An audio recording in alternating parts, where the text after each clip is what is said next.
Joining us now in our newsroom, we have Dr. Majid Kazmian.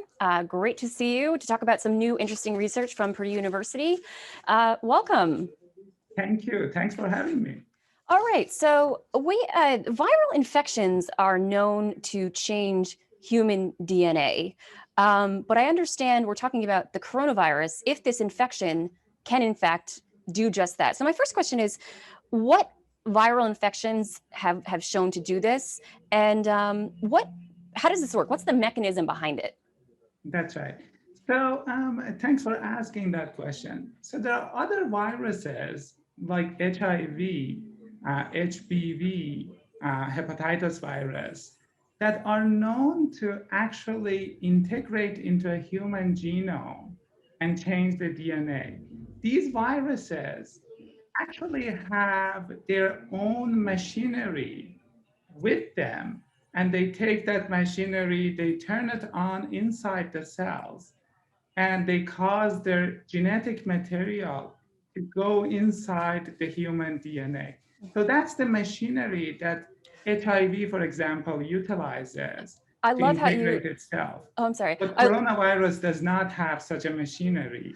So we're talking about, I love how you put machinery in terms of, that's a really interesting way that you put that, the machinery of genomes and sequencing and all those types of things. So that's really interesting in the way. And you used examples such as HPV, HIV, those viral infections have been shown to do this. But your research was about if the coronavirus infection can change. So what did you find, and what happens? Well, first, what happens to someone's DNA? I mean, when this happens, I mean, I'm kind of, I don't understand. I want to ask you.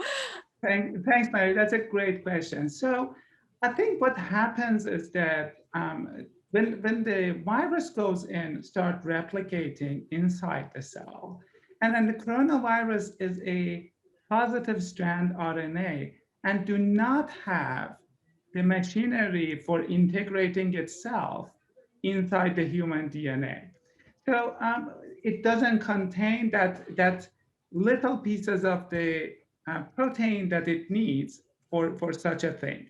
And it remains inside the cytoplasm of the cell typically. It doesn't go even inside the nucleus. Therefore, there's not much space for it within the nucleus. So, but where this study starts, so why we think that there might have been a possibility. And the way the study started was via an observation.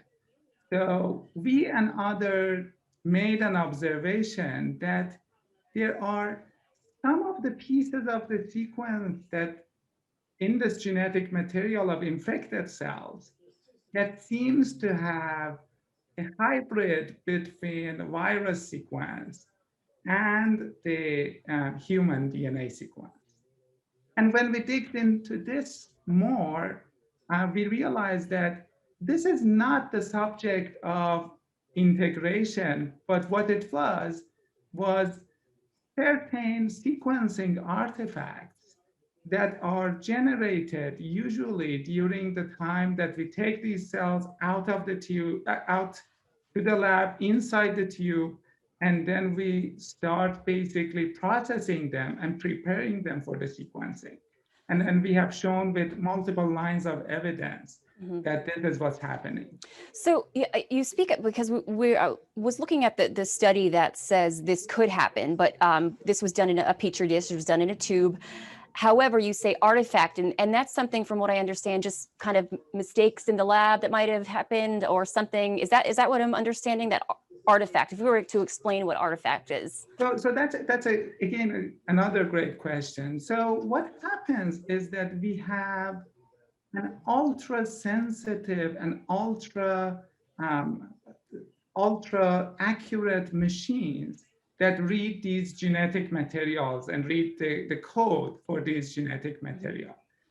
But for us to be able to do that, those machines have a few steps in between to prepare the machine. And those few steps in between are the steps that we add some biological materials that are not bulletproof. They are Right. not error-free. And Right. those biological materials like reverse transcriptase, Mhm. like DNA polymerase, that are needed for amplifying these things, for us to be able to read it, So, are making sometimes errors.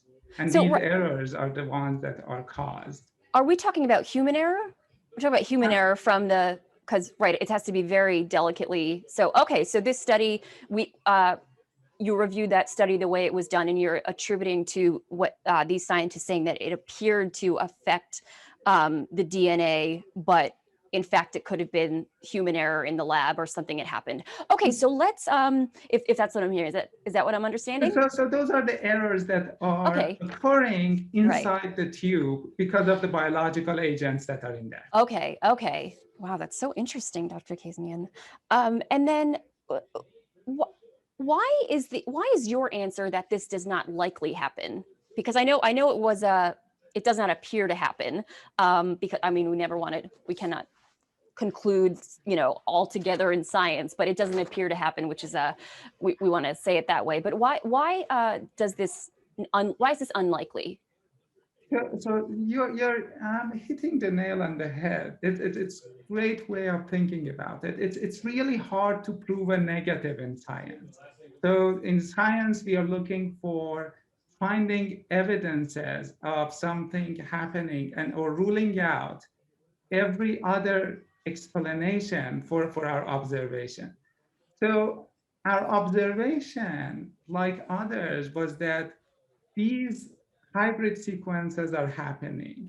And then when we went and looked at the evidence for the generation of those evidences were not suggesting that these things happen inside the cell, but they were suggesting that these are actually happening outside of the cells, inside the tube.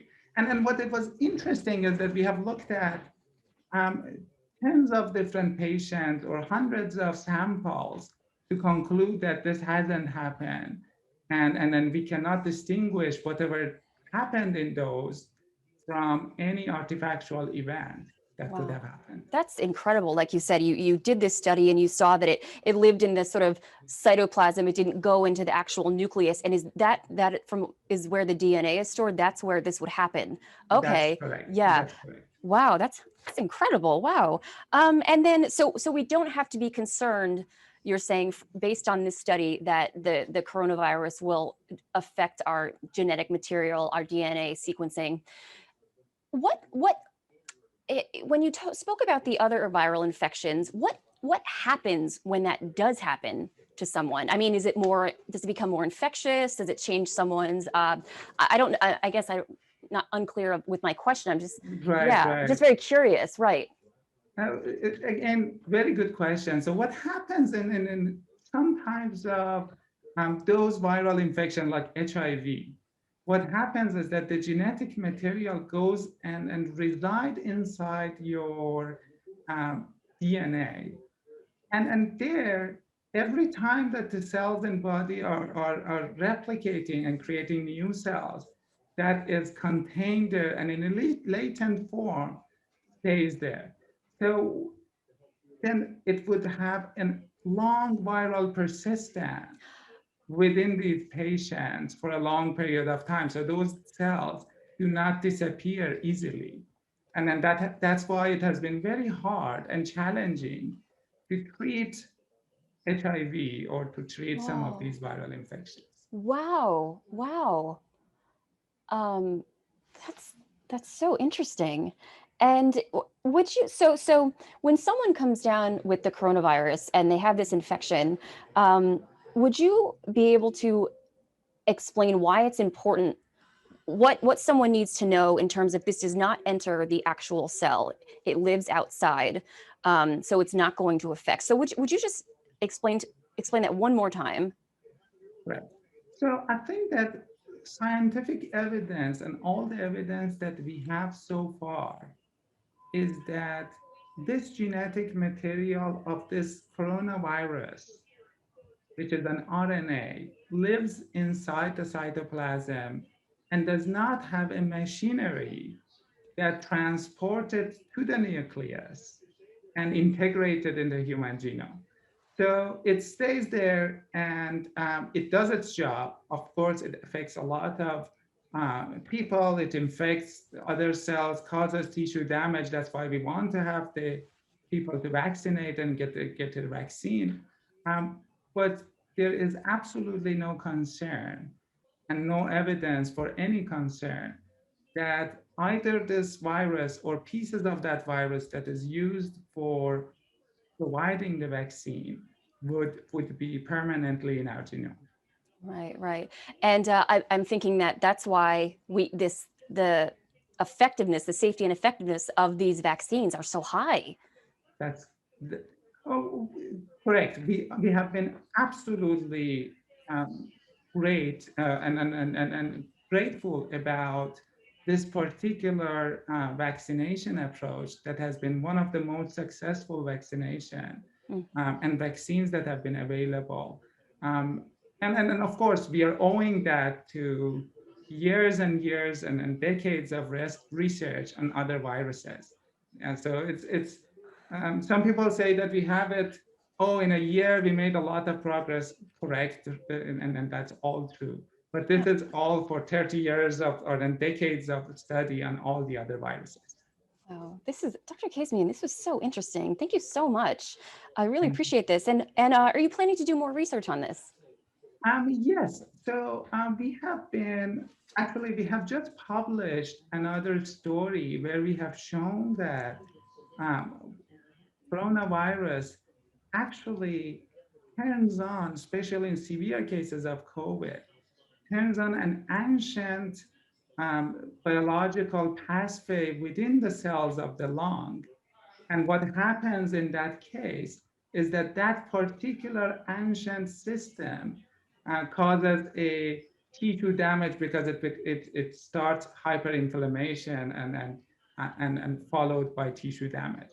And we are also now showing that how our immune system, in fact, could dampen that. And what happens in the severe cases of COVID and what goes wrong in the immune system. And stay tuned for those studies. Please. I mean, that was my next, I hope you will keep us posted. That's incredible. And please keep us posted on your next steps again and when this comes out. Thank you so much. Dr. Kazemian, thank you. This was so interesting. Really appreciate your time. Same here. Thank you very much. I appreciate it.